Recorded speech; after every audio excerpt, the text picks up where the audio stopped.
Hello, everybody. Thank you for coming to the session. My name is Rob Sauter. I'm the Senior VP of Earned and Known here at Cardinal, and we are gonna talk about AIO today.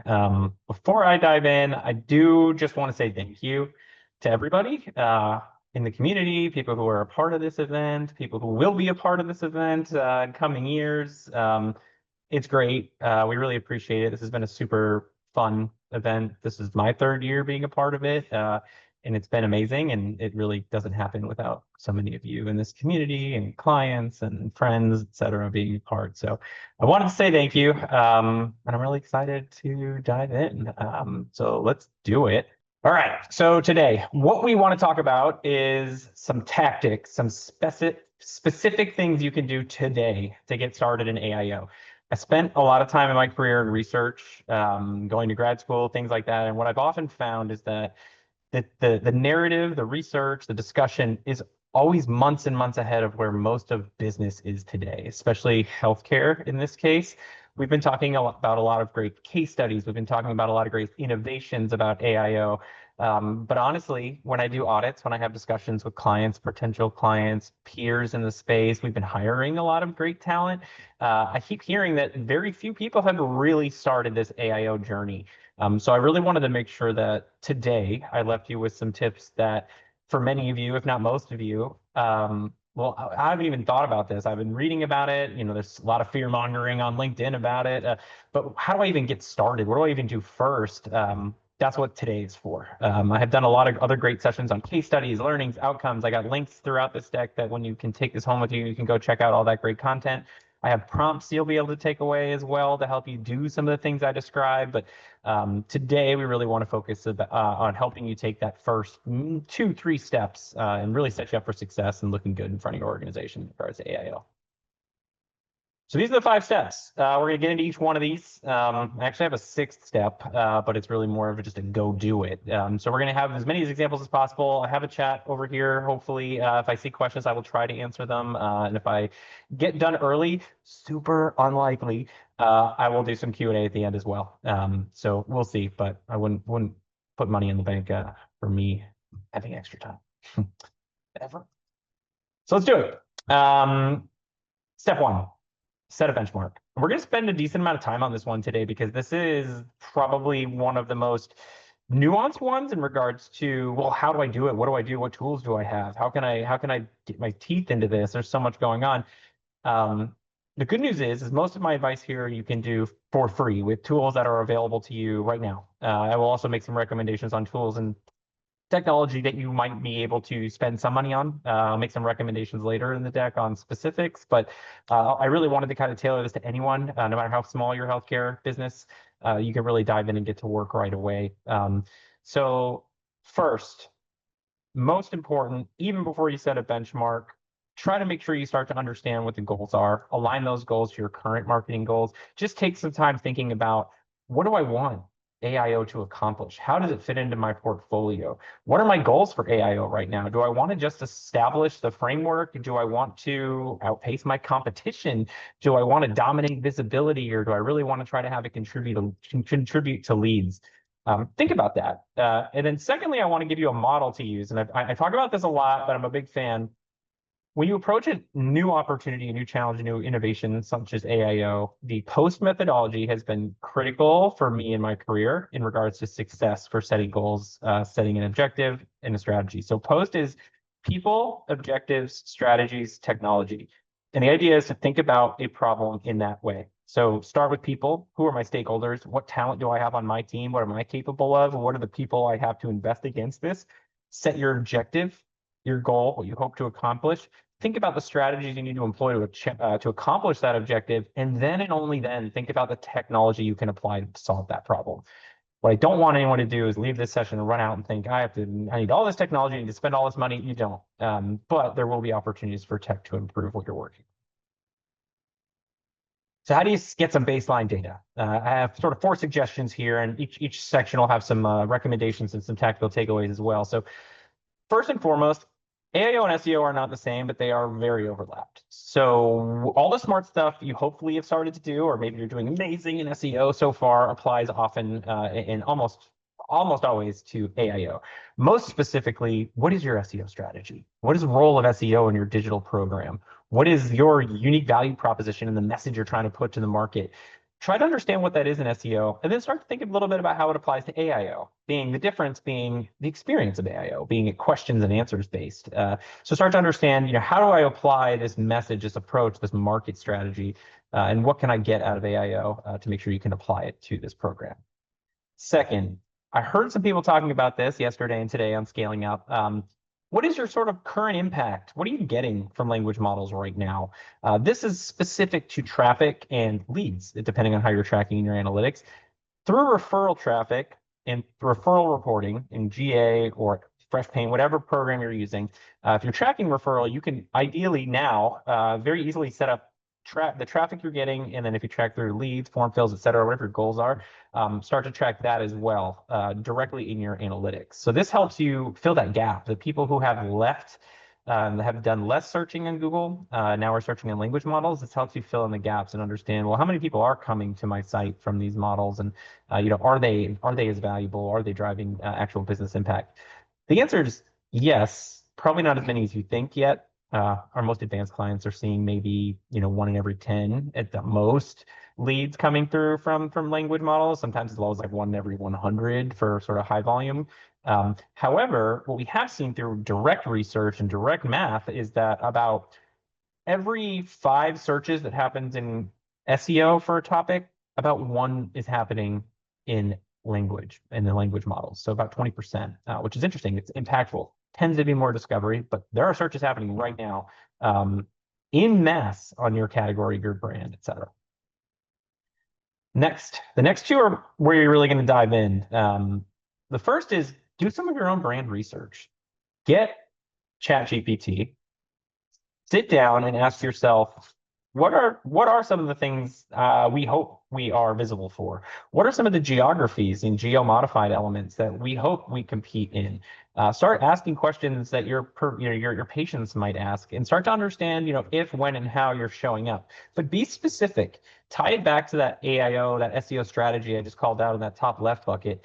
For example, in physical therapy, we have clients that are nationwide brands, and they'll search best physical therapy, and they'll show up 4th. But then if you augment and in fact search best sports physical therapy, they're number 1. There's a nuance to it, and you have to think about that. When you're, for example, a dermatology company, go through skin cancer, go through acne, go through Botox, really get into some of the nuances of the program and try to figure out how you shake out. And if you don't show up, ask why. Just simply ask ChatGPT, how come this brand wasn't a part of your recommendation? Talk about that. And then ask it to compare your brand to your competitors. AI is a fascinating competitive tool. So just really start to explore, start to set those benchmarks, take notes, take screenshots. Again, there are tools that can make this very easy, but in the early goings, just try to figure out where you're showing up, why and why not. Another quick bit of advice here, ask GPT or in whatever platform, Gemini, Perplexity you're using, for its sources. Brand mentions and citations are 2 key metrics within AI and AIO. Brand mentions are when your brand is explicitly called out within the answer, and a citation is when the answer is given and there potentially are no brands mentioned, but sources are cited for the information. So for example, how much weight loss is too much weight loss in a given year? They won't mention brands. It's not a brand-based question, but they will cite sources. And if you're a weight loss company, it might be interesting for you to be sourced there. So again, that helps build credibility. Lastly, sentiment. This is a really powerful one as well. So I have a whole set of prompts you can steal from me on this one. But sentiment's effectively asking AI what the internet, when scraped, analyzed, and regurgitated from AI, thinks about your brand. Key to ask for sources again here. One of the key things, amazing takeaways from this that has been a really, really kind of a breakthrough moment for us is that we found that especially in smaller localized brands, we own 80% of the content that influences AI's return. So things like reviews, even Glassdoor, social media, they're a little bit outside. I would say they're earned more so than owned, but your website, your content, your case studies, your stories, your data, your outcomes, those are all cited. And so often the opinion of AI is driven predominantly by your brand and the content and information that you own. And if you're not telling a good enough story, it's not going to show up here. It helps identify the gaps. You could run all the same stuff for your competitors as well. Understand what the pros and cons are your brand are versus your competitors' brands, where they're strong, where they're weak, where there might be gaps. Very, very, very impactful opportunity to understand and learn. It also will tell you things that, AI is deep mind. So for example, in the past, clients very often wouldn't know, how what employees thought of a brand. AI surfaces that information. I've talked about this before, but it really pulls from a lot of different sources than you would often see in sort of a Google study, a research project. Lots going on here, but just wanted to show you a few examples. So again, if you don't really have that core strategy on SEO yet, set up some pillars, set up some focus areas, some authority areas. For this case, mental health, maybe dual diagnosis is really critical to your approach. Your hyper and geolocal focus might be topical. Again, AI, set up a pillar focused specifically on guides, outcomes, insights, et cetera, targeted to QA type searches. Again, steal from your competitors when they're showing up really well. What type of content are they producing that is enabling them to win? Prompts, bottom left, that's a link. I will give it to you after this. It's also on my LinkedIn if you feel like stalking me over on that side. This is some quick prompts that you can just throw right in for your brand and really get some initial sentimentality and insight around you and your competition. So again, quick cheat sheet to get you there. Sentiment outcomes on the right here from the Profound platform, which I'll talk about later in the toolkit, are also great. Here in the top right, what I'm showing here is, of course, just visibility. So this is the gap that doing it by hand and doing it in a platform will kind of create and kind of improve. Time series data is so valuable. Doing it by hand, auditing, it's a good way to set up your benchmark, understand what GPT is saying about you, where, why, when, how.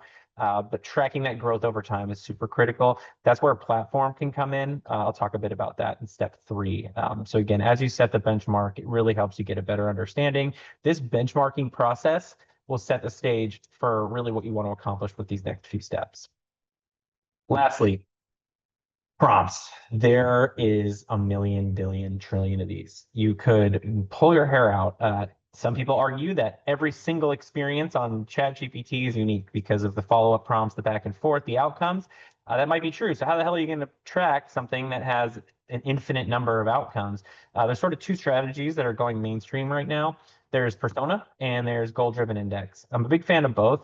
Persona is simple. You can set up your tracking, your approach, your benchmark by creating different personas, mapping out that journey, and kind of going through that process. So a patient, a family member, a provider, a referrer, or partner, they'll all have different steps, different journeys, different questions that they'll be asking ChatGPT. You can break that out, track that differently, track that separately, and maybe understand how you're impacting each one of those. So that's one way to break it down and think about it. The infinite problem still exists. This is where a goal-driven index comes in. I'm a big fan of effectively creating an index, meaning you don't need to track every prompt under the sun. That's way too much. Even if you did, you'd never have time to analyze it. All you need to do is track enough smart, centralized prompts that can demonstrate growth and achievement of your goal, whatever that goal may be. So you set up a subgroup, a sample, that you can then track, measure, and trace over time to show improvement. So for example, I'm a 300 location place. How the heck am I going to track all that? You're not yet. Many of these platforms don't have hyper-local tracking like we have in, for example, AccuRanker for keywords. So what I mean being, I can track best dentist near me in any city in America as on a keyword, individually on a keyword, not a national level, specifically at each city separately. We're not quite there yet with these language model platforms. I think we will be in the next 6 months. But what you can do is create geo-modified prompts. So for example, you could create a 9-box. Maybe you're Boston, Miami, and Atlanta. And those are your 3 major markets. And your Botox, your skin cancer, and your acne. You could set up the 9-box prompts to talk about Botox in each one of those cities, acne in each one of those cities, and skin cancer in each one of those cities, and then be able to just cross-reference this box to understand how are we performing here, how are we performing there. If you have so many locations that it's mind-boggling, again, set up an index. Maybe pick your best performer versus your worst performing categories, as well as your top performing and least performing regions, and again, set those up as an index. So here's some of our challenging regions. Here's how we're doing in AIO. Here's some of our best regions. And again, it sets a benchmark, sets a data platform that you can then work against, create a plan, and then measure improvement. So again, ways to break this down from being this superfluous, infinite universe of prompting to something specific you can take bites out of. Promise every step is not that long. Step two, getting a little technical here, as you can see by my schema here on the right-hand side, schema example. Solidify your technical foundation. If you're doing SEO well, you might already have this done. There are some elements that you can do to improve for AIO. For example, there are some tweaks to schema that can be AIO friendly. There are, the LLM s.txt file, which the jury's still out on, but people are starting to come around to saying that is valuable. There are also some very interesting AIO tools out there in the sandbox that are free. So auditing tools that can help do some of the core basics, meaning it will audit your site to make sure you're not blocking language models. It'll audit your site to make sure that the certain schema, et cetera, is present. It'll even audit things like JavaScript rendering, for example. So if your site is very rendered, very image heavy, personalized, that could be a huge issue for scraping from AI and from SEO, meaning it can't comprehend your site if it's extremely rendered. That's why things like schema become even more important.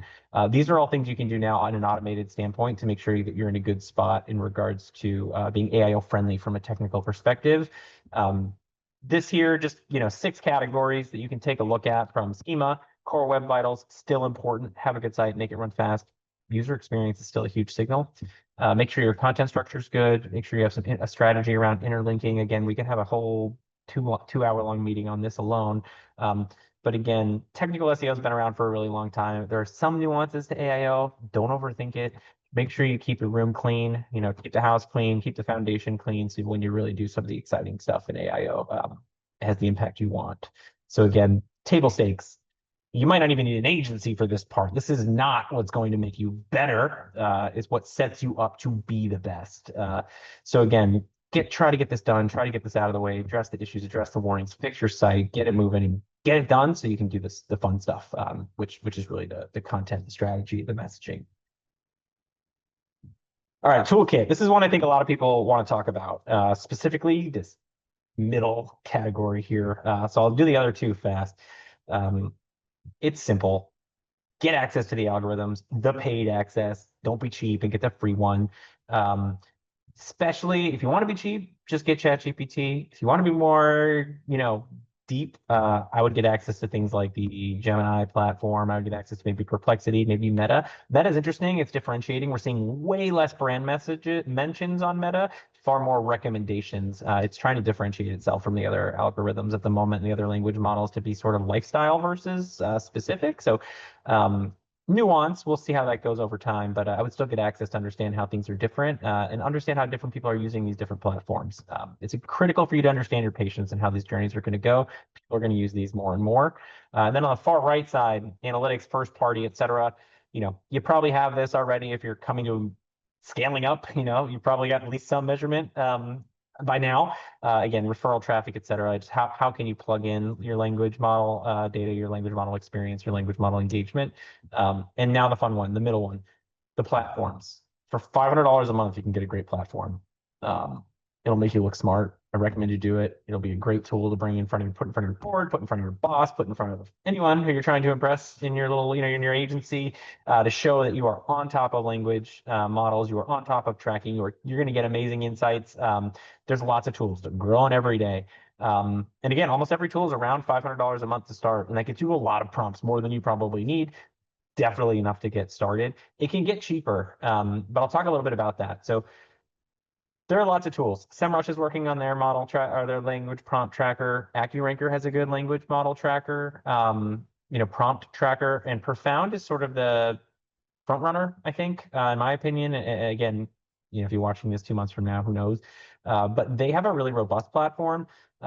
These platforms will track data over time for your visibility score, your position against your competitors and the market. So you can both do listed competitors and generalized market. Your citation scoring, you can link your Google Analytics into it. You can set up topics and categories. You can see across all of these different models how you're performing and the nuances of each model, which is fascinating. Interesting, it has sentimentality built in, so you can track sentiment over time, trends, et cetera, which is super interesting and again, powerful not only for marketers, but even for the organization. We have CMOs who've been able to take really interesting insights back to the organization around issues from employees, issues from billing, and try to combat and improve those experiences for their patients and their ecosystems and communities. So they're great tools.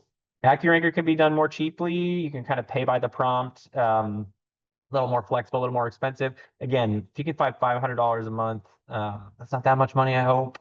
You can really kind of get set up in Profound, or find an agency. I paid for this for lots of our clients just to show everyone how amazing it was. So it's all out there. It's all doable. We've had clients now in these platforms since April, and we've been tracking sort of a part of our pilot program, been tracking outcomes, et cetera. And the insights we've been able to found, the pivots we've been able to make, it's been impactful. So again, look at these tools. I suggest you get in them. They're really easy to set up. Most of them have sort of CS people, if you will, that will help you get organized and get set. Get into the platform. In less than a few days, you can be up and tracking prompts and starting to really get into insights. It keeps tons of information. You can see the outcomes. You can see the specific returns, the actual prompt returns, and kind of scope through them. And there's just so much information there. I really recommend you guys go out there and do that. I think it's a huge first step. Okay, great. Here we are. We got a toolkit. We have some goals, some things we want to accomplish. We have a platform. We have some data. We did our benchmark. We're really, moving now. Okay, now what? Almost every client, almost every prospect, almost every conversation I have in healthcare, having content is not the problem. It's having the right content, having good content, and having optimized content. That tends to be the focus, the issue. And I want to talk a little bit about that. So there's a few things. So first, let me try to simplify it. Content can be a lot. So before you just dive in and say, like, Rob, I got 45,000 blogs. A, that's way too many. And B, you don't have to worry about all those. Shrink your universe. At the end, if you really actually have that many pages, there's no way all those pages are having a significant impact to your AIO and SEO. So find the ones that do. Use Search Console, look at your analytics, understand what people are valuing, what people are using, et cetera, and try to start to ask yourself, what can I do to make this more AIO friendly? What can I do to make this more optimized, more specific? What can I do to fit this to my persona, to fit this to the role it needs to play, and really understand how you can improve it? I think that's the number one opportunity. One of my favorite research studies I saw very recently on AIO showed that over time, so a 6-month study because AI is still pretty new. Over a 6-month period, a little longer, they tracked impacted content in SEO and AIO. What they found was that SEO is compounding, more content, more authority, building out a bigger story, growth up and to the right. AIO has a half-life. It decays. Content gets old. Content falls off. Content starts to become less valuable over time. Content freshness and content strategy. These are critical to being in AIO. Why? We don't know for sure because these platforms, these AI, groups are a little black box still. But when you take a look at what's important to them, you'll understand that the biggest threat to AIO is bullshit. And what I mean is, if they're putting out junk, if they're putting out lies, if they're putting out hallucinations, people aren't going to trust it. People aren't going to use it. It has to be accurate. It has to be good. So it values content that is unique, that is sourced, being third party, linked to third party sources that support your argument. First party, even better. Providers that have interesting things to say. Data you have to share. Insights you have to share. Customer stories that back up your claims. Don't just say you're the best. Prove it. And find that UVP, back it up with data, back it up with stories, back it up with third-party insights. That's what will make it great. Create different versions of that content. Keep it fresh, and you'll be in a great spot. As you do that, go through your content. Find out what you definitely want to keep, what you need to improve, maybe what you need to sunset. Again, noise is not always good. You want to be a specific, focused, tailored brand. SEO, AIO, you have to cut like a knife. And then identify the opportunities as you're going through this. What are we missing? What parts of the stories are missing? Where are there gaps? What are our competitors doing that we're not doing? As we tell our story, we look at our personas, we go through the journey. Where are the holes in the story and where are the opportunities to improve? So there's a lot out there, and I don't want to pretend to be the only voice in the room on this, but when it comes to getting, well, how do I write content that's AIO specific? Here's some tips, diversify, be semantic, cluster, really write questions and answer formats, write content that matches the way people prompt. I think entity is super important. People, places, things, brands, accuracy, data, etc. But there's a million of these guides out there. Just ask ChatGPT. It will also tell you tips and tricks for writing really good AIO content. Again, I also have links to some case studies here that you can take away. At the end of the day, there are nuances and there are opportunities to write great AIO content that doesn't always match exactly the way SEO is done. But again, I don't want to spend too much time on that. There's a million articles out there that you can reference, but try to have some specificity. Try to really focus on what you want to write, why you want to write it, and then how you're positioning it for AIO. Again, those guides are going to help a lot, and that'll really take you to that next level. So, again, focus, find those gaps, find those opportunities, and really try to make your content have an impact. It's becoming a lot more about having really good content. AI's big fear is that AI is just going to be reading the internet, writing for the internet, reading for the internet, writing for the internet. At some point, AI is just going to be producing the entire internet by regurgitating information. That's what they don't want. That's the dead internet theory. Freshness, uniqueness, data, first party. That's what it values. And then lastly, build a roadmap. Go through what you've just worked on and set some specific goals. Set a plan. Set some deadlines. Take your toolkit, put it into action, identify what you need to do from a technical foundation, identify some of the content you want to test, make sure you have some tracking setups and ways to show that what you're doing is driving improvement, and tell someone about it. Set a date for 3 months or 6 months down the road to have a meeting with your board, to have a meeting with your team, to have a meeting with your boss. I find critical to set those anchor dates and really hold yourself accountable. This is something, transparently, many of you are probably not yet on the hook for. I doubt very many of you marketing leaders are being asked to go out and report on your sessions from language models or your leads from language models. It's not in your scorecard yet, so it'll be easy to move past it, to forget about it, to not prioritize it. But now is, I think, that time to really dedicate to this and get ahead of that competition, which frankly in the healthcare space is just barely starting to get inertia and movement on this. So again, find those opportunities, set realistic goals. Your goal does not have to be to triple your AIO leads by the end of the month. It can just be to set up a platform, to set up a format, to integrate it into your roadmap, to build a plan. It can be, I want to outpace my competition. I'm not sure how much growth is good growth. I'm not sure how much visibility growth is good yet, but I do know that I can track visibility and I can track growth against my competitors in these platforms now. Let's just set a goal to be better than them. If they grow 5%, I want to grow 7%. If they shrink 3%, I want to grow 10%. It can be citations based, visibility based. Again, it can even be leads and opportunities based. So it really comes down to your comfort level. And don't be afraid to pivot. As you see an opportunity, there are so many businesses out there that say, God damn it, I'm going to dominate this part of my market.